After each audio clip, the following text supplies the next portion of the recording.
To light a scene effectively, you'll need several kinds of lights, each with their own specific purpose. The most common lighting setup is referred to as three-point lighting, which, as the name suggests, uses three separate light sources. Let's take a look at the types of lights you'll need to set this up. The key light highlights the form and dimension of the subject. The key light can be hard, focused, or soft, diffused. In the three-point lighting setup, the key light is usually placed at a 30 to 60 degree angle, with the camera marking 0 degrees.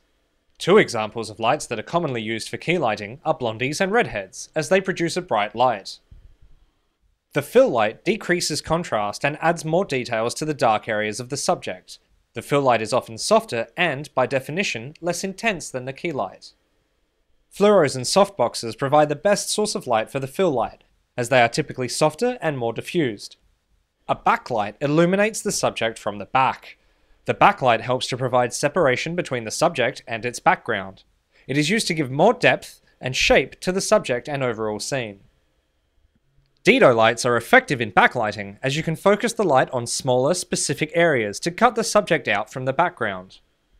A background light is not typically counted as part of the three-point lighting setup, but can be used to complement the basic setup. The background light is used to illuminate the background area of a set or scene. The background light will also provide separation between the subject and the background. The background light is placed last, and usually placed directly behind the subject and pointed at the background. Let's have a look at the effect that using each of these lights creates. The key light highlights the form and dimension of the subject. The fill light decreases contrast and adds more details to the dark areas of the subject.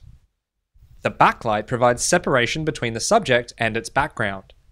In addition to this, you can use a background light to illuminate the area behind the subject. The three-point lighting setup is most commonly used because it gives the subject good definition without creating too many harsh shadows.